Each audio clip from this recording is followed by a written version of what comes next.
বাংলাদেশের দুটি পাঠ্য বই এবং ভূমি জরিপের অধিদপ্তরের ওয়েবসাইটে প্রকাশিত মানচিত্র নিয়ে আপত্তি জানিয়েছে চীন।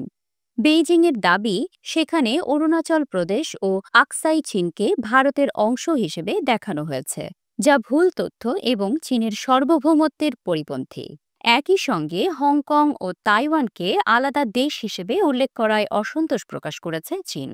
কূটনৈতিক সূত্রগুলো জানিয়েছে, গত নভেম্বরের শেষ সপ্তাহে চীন আনুষ্ঠানিকভাবে বাংলাদেশকে একটি চিঠি দিয়ে পাঠ্য বই ও ওয়েবসাইটে থাকা মানচিত্র সংশোধনের অনুরোধ জানায়। এরপর দুই দেশের মধ্যে বিষয়টি নিয়ে আলোচনা হয়েছে। তবে বাংলাদেশের পক্ষ থেকে চীনকে অনুরোধ করা হয়েছে আপাতত এই বিষয়ে কোনো চাপ না দিতে। বেইজিংয়ের ভাষ্য অনুযায়ী ইবতেদায়ী মাদ্রাসার চতুর্থ শ্রেণীর বাংলাদেশ ও বিশ্ব পরিচয় পাঠ্য বই এবং নবম-দশম শ্রেণীর বাংলাদেশ ও বিশ্ব পরিচয় বইয়ে ভুল মানচিত্র রয়েছে। একই ধরনের ভুল রয়েছে ভূমি জরিপ অধিদপ্তরের ওয়েবসাইটেও। এসব মানচিত্রে অরুণাচল প্রদেশ ও আকসাই চীনকে ভারতের অংশ হিসেবে দেখানো হয়েছে, যা চীন গ্রহণযোগ্য মনে করছে না।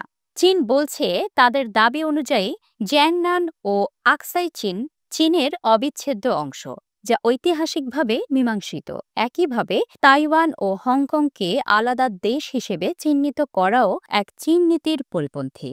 চীনের আপত্তির পর বাংলাদেশের পররাষ্ট্র মন্ত্রণালয় বিষয়টি শিক্ষা মন্ত্রণালয় ও জাতীয় শিক্ষাক্রম ও পাঠ্যপুস্তক বোর্ডের কাছে পাঠায়। এনসিটিভির পক্ষ থেকে জানানো হয়, নতুন পাঠ্য বইয়ের ছাপার কাজ ইতোমধ্যে শেষ হয়ে গেছে, ফলে এখনই সংশোধনের সুযোগ নেই। এছাড়া এমন সংবেদনশীল বিষয় তড়িঘড়ি পরিবর্তন করাও বাস্তবসম্মত নয়। বিশ্লেষকরা মনে করছেন, ৫ই আগস্টের ছাত্র জনতার অভ্যুত্থানের মাধ্যমে শেখ হাসিনা সরকারের পতন এবং বাংলাদেশের সঙ্গে ভারতের সম্পর্কে টানাপোড়েনের মধ্যে চীন এই ইস্যু সামনে এনেছে।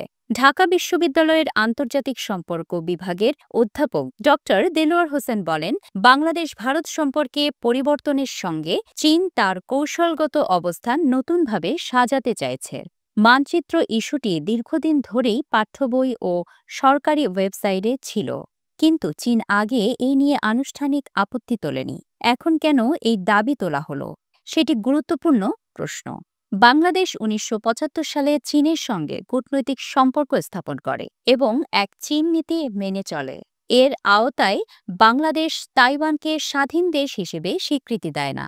তবে পাঠ্য বইয়ে তাইওয়ান ও হংকংকে দেশ হিসেবে উল্লেখ করাকে চীন কূটনৈতিকভাবে সংবেদনশীল ইস্যু হিসেবে দেখছে। চীনের পররাষ্ট্র মন্ত্রণালয়ের একজন মুখপাত্র বলেন, বাংলাদেশের সঙ্গে আমাদের সম্পর্ক দীর্ঘদিনের। আমরা আশা করি বাংলাদেশ আমাদের সার্বভৌমত্ব ও আঞ্চলিক অখণ্ডতাকে সম্মান জানিয়ে এক চীন নীতির প্রতি দৃঢ় থাকবে এবং এসব ভুল সংশোধন করবে।